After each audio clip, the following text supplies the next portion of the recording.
Go to Gaza. Why should I go to Gaza? You're killed.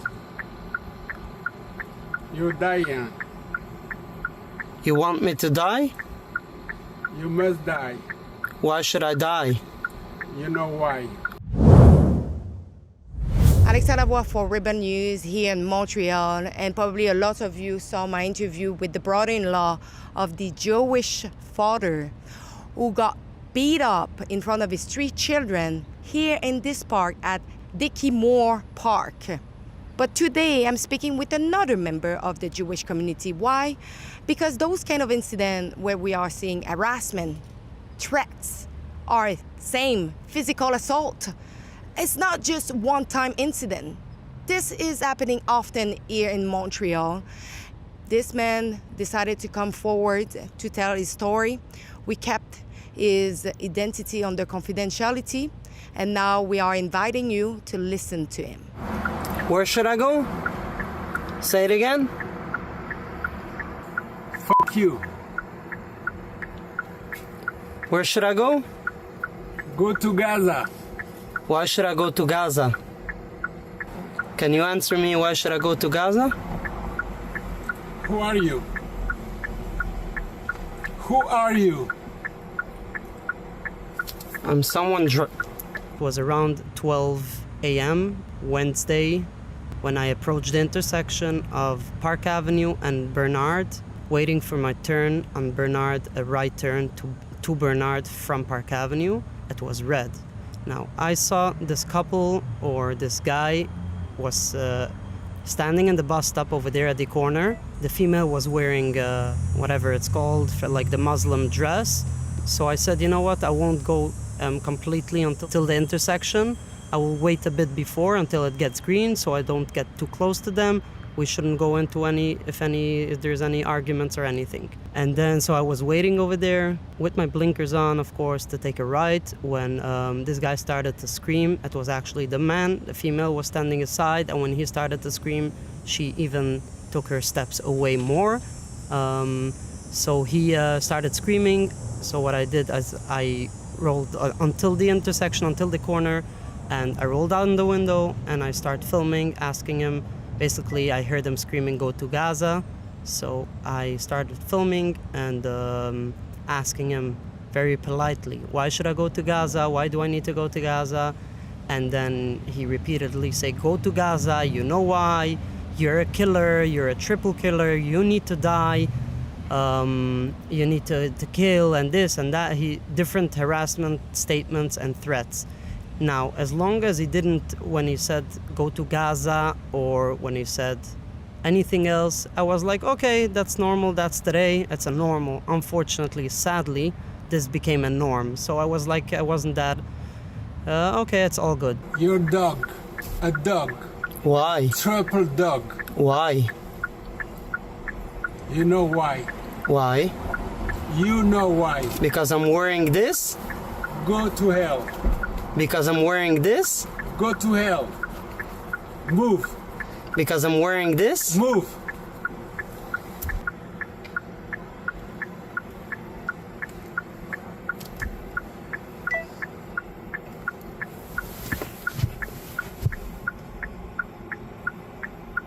That's what you want? I want to know why you told me to go to Gaza. Shut up.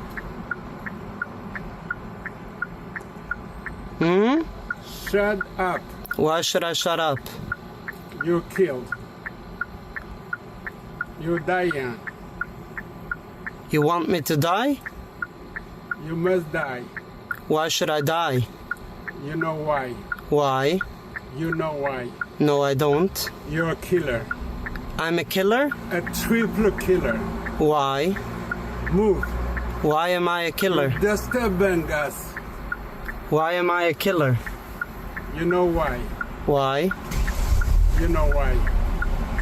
Why? But then when he started to say the threats of you need to die or you're a killer, that's when I backed off. I did reverse, and I called 911, telling them the story that someone harassed me and whatever, saying threats.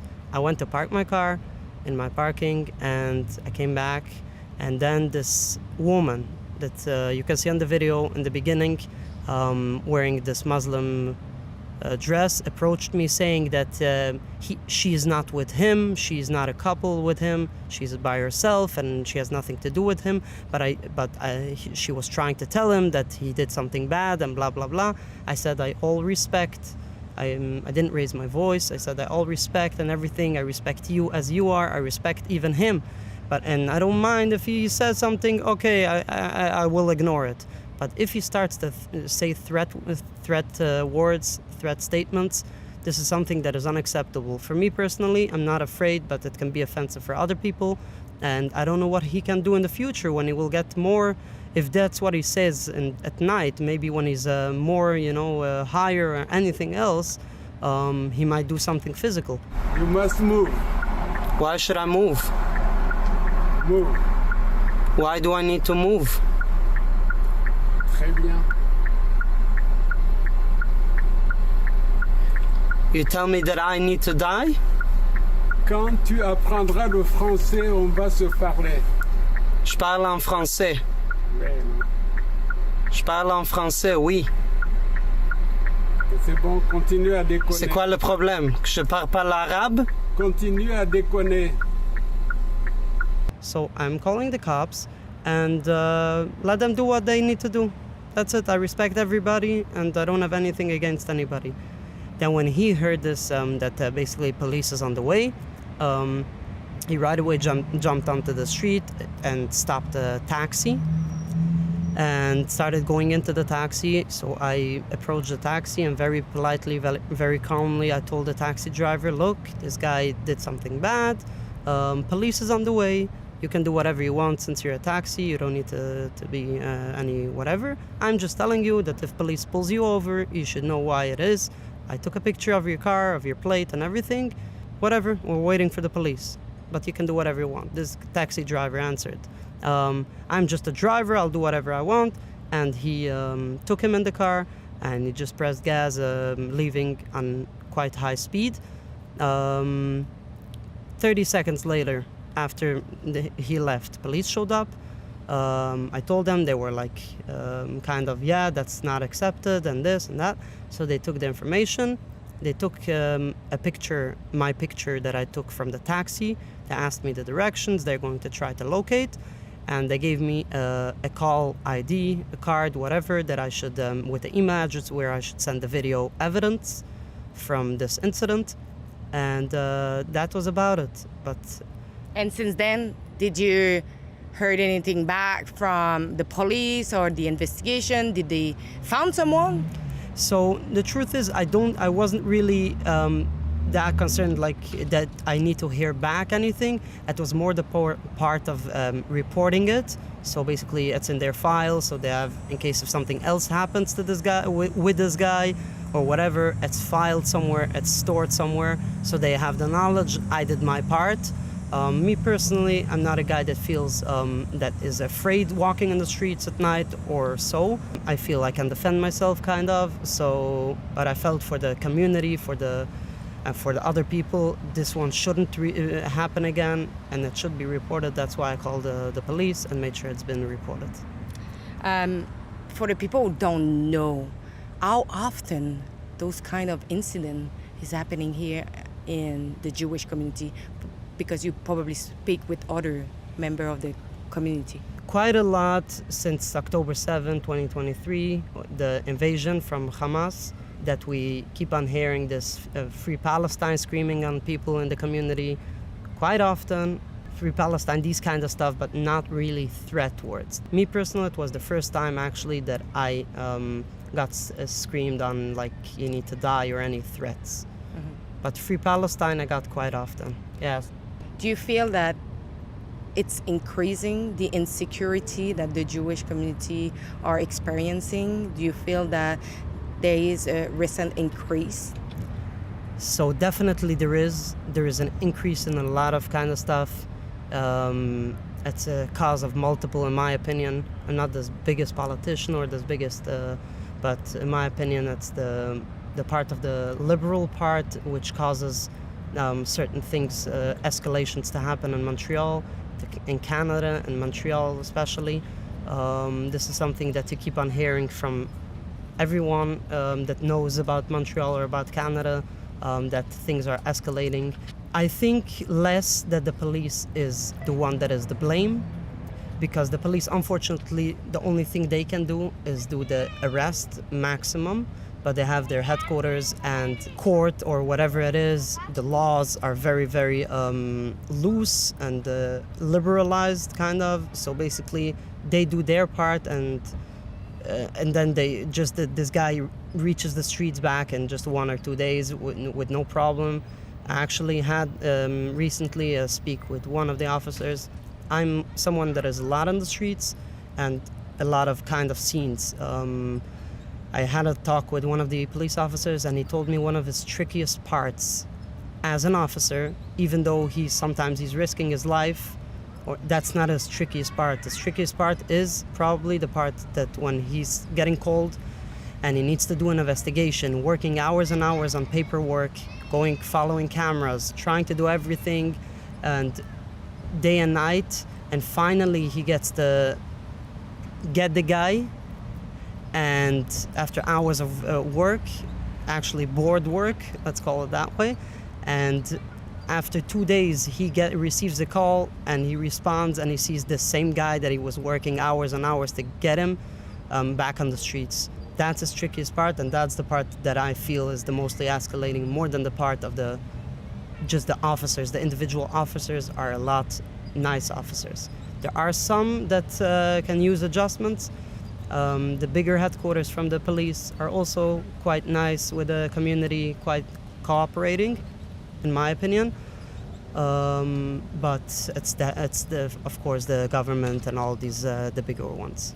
Because you explained to me that you were not supposed to go out publicly about what happened to you, but when you saw what happened to this father in front of his children, you decided to go forward and to tell your story. Why? Because I felt that I did my part. It was late in the night, 12, 1 o'clock in the night.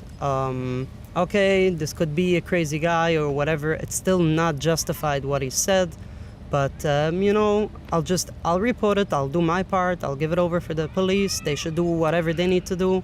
I don't even need that much of follow-up, because we can debate if it was a real threat, because he didn't say that he will kill me. He said, I need to die, so we can now go in and debate. But once I saw that things are happening in public, basically things are really escalating, I said, you know what? Yeah, it's time to come out in public and stop to hide all the stories. And people, they don't know. They say, oh, Montreal is good. Montreal, no anti-Semitism, no nothing happens. And if a father gets beaten up by his kid in front of his kids, then it's okay, because it was just a regular fight. It wasn't anything anti-Semitic or whatever. But when you see the last few seconds of this video, this guy throwing, after gathering all his groceries, throwing the kippah in the water, then you know that this whole 20-second video was based on that last throw of the kippah. And all these statements, by trying to say, oh, we're still investigating, maybe this, maybe we don't know what's the first part of the video, and we don't know this, and we don't know. That's what I'm trying to say, is basically that I felt that it's time to come out and prove in public that, yes, things are happening and things are escalating in Montreal. And in the community, most of the people, they don't like to come on camera, like me.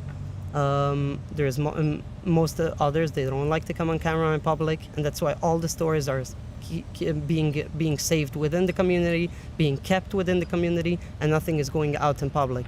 But yeah, that's happening. Things are going on, things are escalating, and I think it's time to take some action. Any message for the mayor of Montreal? If it needs to be taken action, it should be taken action.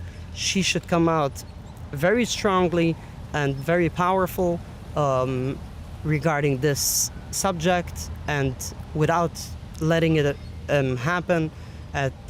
Bottom line is basically that if this will continue happening, it's for sure that it will be her blame, or her, because it's her responsibility to avoid it.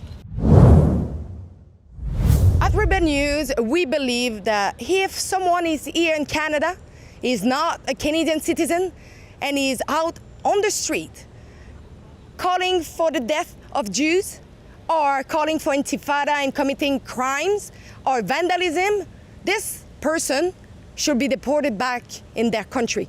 So if you agree with us, go and sign our petition at deportamos.com right now.